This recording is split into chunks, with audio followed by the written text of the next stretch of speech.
How about it? Any update on Jamar from yesterday today, or still the same as yesterday? Still the same. We'll see where we're at on Wednesday and how we can integrate him into practice and how he's feeling. What does an extra week of specifically for the hip injury itself? What does an extra week of rest do for the healing of the hip, or kind of the injury that he's dealing with? For not playing him in the game? Yeah. I think it was more just, he was off of it for 4 weeks. Last week allowed him to get on the grass and run routes, and so now not playing him in that game, he could have had the contact, I think, but it's really good to get him a week of back into football mode. And now next week, again, take it day to day to see where he's at. And I think we'll all feel better about a guy coming off of an injury who's actually had a week of practice.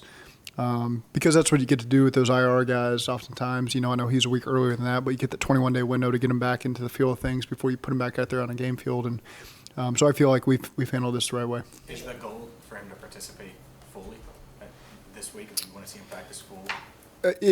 That's hard for me to say today. He continues to do his workouts with Joey and the training staff.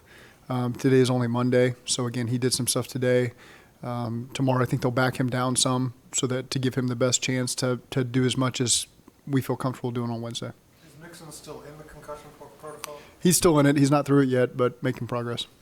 In your post-game speech, the video, you were saying that they had to play us. Can you just tell us a little bit about that phrase you had and just kind of the mentality of the team with these games, and you saying they have to play us? Because obviously people will come into this game talking a lot about the Chiefs, but your message to the team post-game, you should tell us a little bit about that. Just the belief we have in ourselves. And again, we don't need motivation going into any of these games. We always know what the narrative is, that the schedule is difficult. We don't really care about that. At the end of the day, as long as we put in the work, we know we've got the right people in the building. We can play with anybody in the league, and we can beat anybody in the league. And that doesn't mean that we can take a day off and go into a game assuming we're gonna. I'm not saying any of that, but we know that we've got everything it takes to be a successful team in the league, and so that's really where that statement comes from. Is we're gonna play great teams, but we're a great team also, and so that's where that stems from. On a rewatch, what was the most impressive part of your run defense yesterday? One-on-one tackling. Not only gang tackling, but just I think there were some one-on-one tackles. Just about everybody has one that stands out. You can work your way from the back end and go all the way up if you really wanted to. DB's getting in there and making plays. But again, it starts up front with those guys not making things easy on the rushing attack. And it was just a total team defensive effort.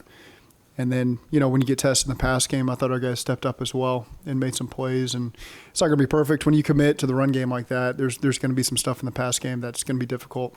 They got really talented receivers and a great quarterback, and so they're going to make some plays there. But I just thought collectively as a team, they're really impressive defense yesterday. Have you ever given that many game balls out after? I'm sure, after some of those playoff wins and stuff, I think everybody in the organization gets them for those moments. But it just felt like yesterday we were going to need everybody in every different way. And just really felt walking off the field that everybody had stepped up and done their job. And, it's not sexy statistically. There's nothing that's just crazy about the game. It was just a great team win on the road against a team that we've got a lot of respect for. And so, I just felt like everybody was deserving that. It's not often you see your teams have as many penalties as you guys had yesterday. How unhappy was Aaron, and what do you think happened there yesterday? Yeah, we've got to be better in a couple of those. Trey's is right there on the edge, and then the two holdings. We just got to do a better job of being more disciplined there with our technique. So that was, we had no PI on T. It's worst coverage look you can get on that particular situation. I thought T handled it as well as you could. I understand why there was a penalty called. There's not a whole lot I would tell T to do differently. It was just kind of all the coverage structures you can get, that's the one you want the least with that throw. We got it. T did everything he could to try to prevent it. At the end of the day, they made the decision to call it. I'm not going to fight that one. I get it. And then we had the one with Chris Evans. We just can't add that little flipper at the end, on the OPI in the first drive of the game. We can't do that. That's a penalty. So those are the main ones in my head right now that stand out. Maybe there's more you can remind me of, but those were the ones that stood out early in the game. How impressed have you been with Drew Chrisman? I thought he did a great job for us.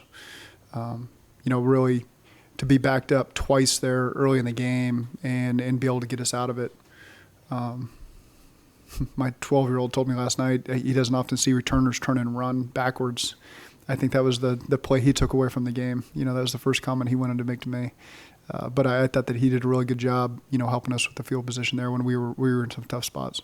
We just talked to TV over Zoom, and he said that it's kind of a matchup between Mahomes and Burrow's a little Brady and Manning-esque. I mean, does it feel like, what's that like going into a game where you've got two of the best quarterbacks in the league, facing off?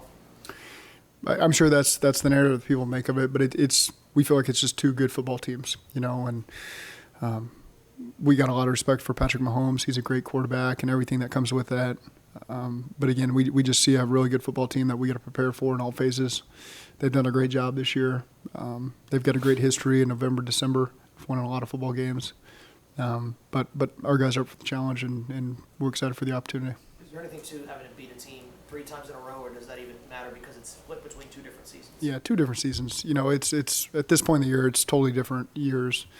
I'm sure we'll go through and be aware of how those games played out and things they did, and they'll do the same thing to us. But at the end of the day, it's just already looking at the DBs. I see a lot of different DBs out. It's just a lot of different personnel for both teams, and so again, you just got to be ready for how they've evolved over the course of the season.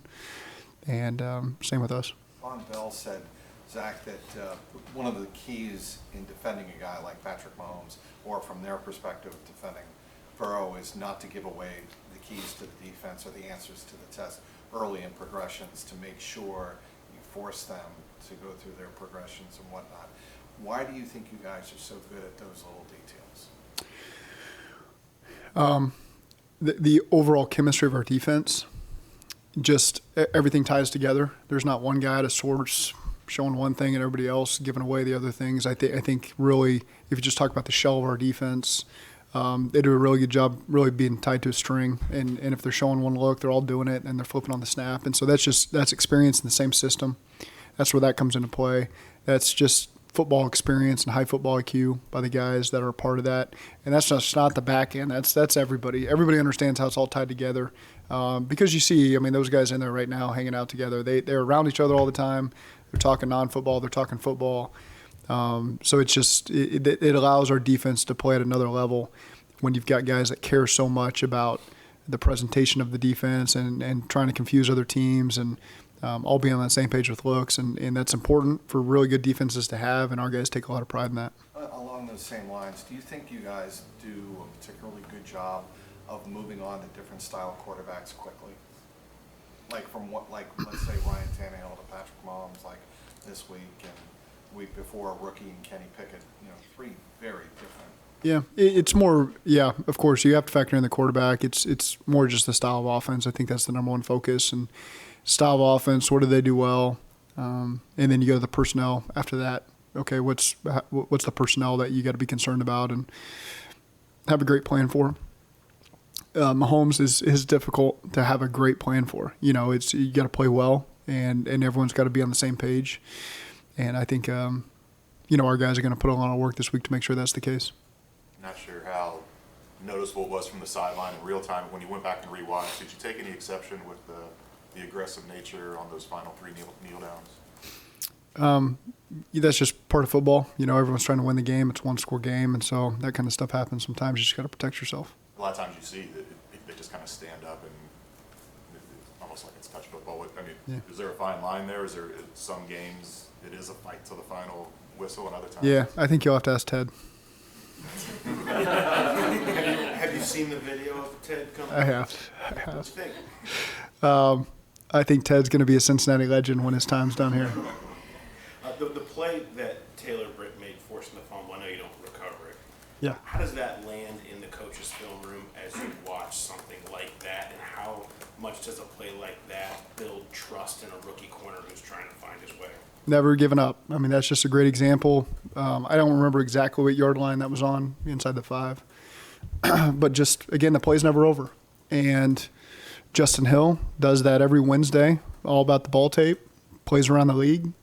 And I think it really resonates with our guys. Whether you're a defender carrying a ball, some of those fumbles that occur, or an offensive guy, the play's never over. We've had a saying, letters and logos. Make sure you run through the letters and the logos before you relax, 2 yards into the end zone. But again, our defender's doing a great job of, until that ball crosses the goal line, knowing that the play's still alive and doesn't matter who's carrying it. So I thought that was a really good play. That gave us a chance. Obviously didn't go in our way, but it was a great example of a guy not giving up on a play and give us an opportunity there. Is that play kind of in a nutshell the traits that led you guys drafted him in the first place? Yeah, when he's on the grass, he's all about ball and extreme competitor, and you can feel that energy. Is there maybe an underrated play in one of those two Kansas City games that really sticks out that maybe doesn't get talked about a ton? I don't know what gets talked about a ton. There was a lot of plays. You don't want to gloss over any. The one that sticks out in my mind is the end of the game.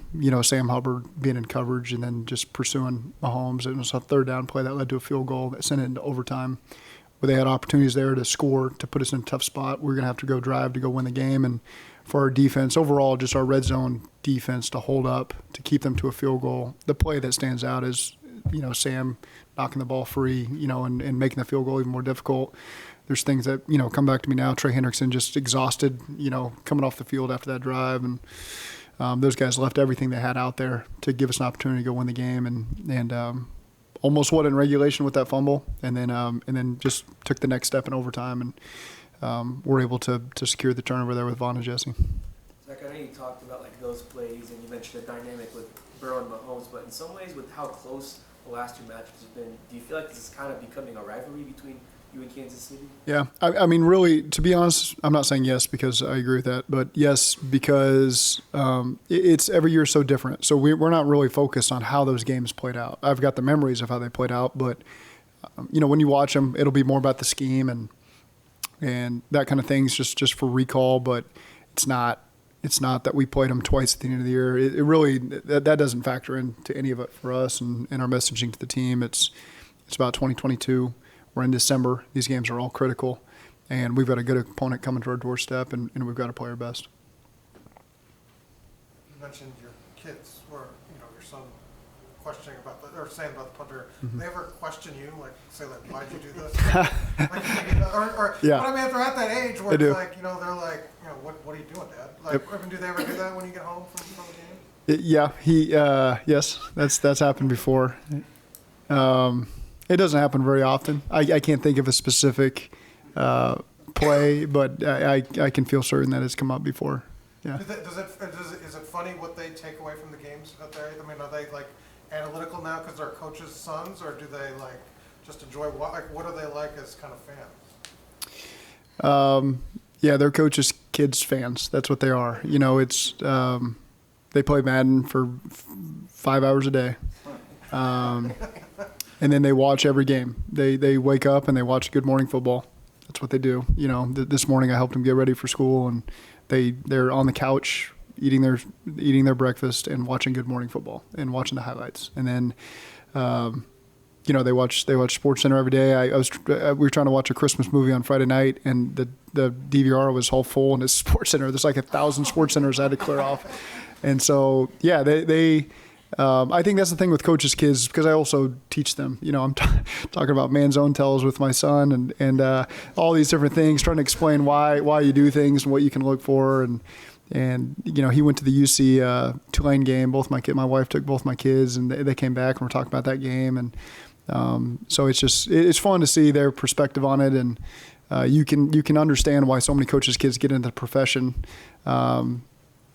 To the dismay of coaches' wives, but because they're around it so much, and those are just a lot of the conversations. That's what I do, and that's what I love doing. So I spend a lot of time trying to educate them on being a smart football player. And so naturally that just takes you through high school and college, and it's like, well, what am I meant to do? I'm meant to coach because I've got all this information in my head, and that's how I came up, me and my brother, with my dad.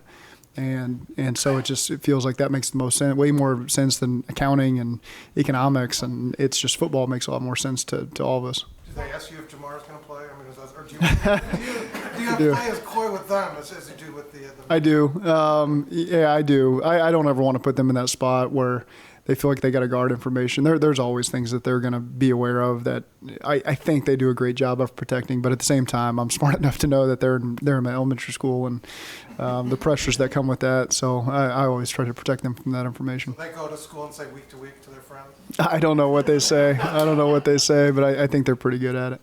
Kind of speaking to that, with Brian and his dad, I have a question about both your coordinators. If you had to pick one trait for each one of them, Lou and Brian, that you think would make them a good head coach, considering now that you're a couple years into this and you know all that it takes to be a good head coach, what would you say for each one of them? One, that's hard. Man, I think relatability stands out for both those guys with the players. I think there's the saying that you can't fool your player, you can't BS your players. They know those who know, and I think that's the respect Brian and Lou both have. Throw Darren into that mix as well. The players know that those guys know everything that comes out of their mouth is coming from experience. It's coming from just a desire to get the most out of the unit, and I think the players also know that they can go in and have a real conversation with those guys and not be talked down to and not be told, no, we're doing it this way because I say it's this way. There's open conversations there and open dialogue. And so I think that lends themselves very well to being head coaches, being the leaders of their units like they are. And so you can almost just blend all those guys together, and they've all got those traits that are really impressive, and they've all got just tremendous experience behind them as well. You mentioned your brother. Was there a thank you call or a text yesterday before you played? Well, I was FaceTiming my parents after the game. They were in Norman, and I couldn't see the game. I was kind of in my own locker room, and they were. Did you just picture it? They were showing the game on FaceTime. So I was watching the game through FaceTime, and it must have been delayed because I heard the locker room way before Jacksonville scored the last touchdown. But I was probably a little more locked in, more so because it was Jacksonville than anything else. And that's always the first score I check when the game's over, to see how that household's going to be for the following week. And fortunately for him, they did a great job. What was your reaction to the Luke Fickle news? Happy for Luke. It's I just think so highly of that guy. They're getting a winner. They're getting a guy who's just done a tremendous job during his 6 years at UC, I think it was, and just building that program up and that culture and consistently win. I mean, it's so hard to consistently win at any level.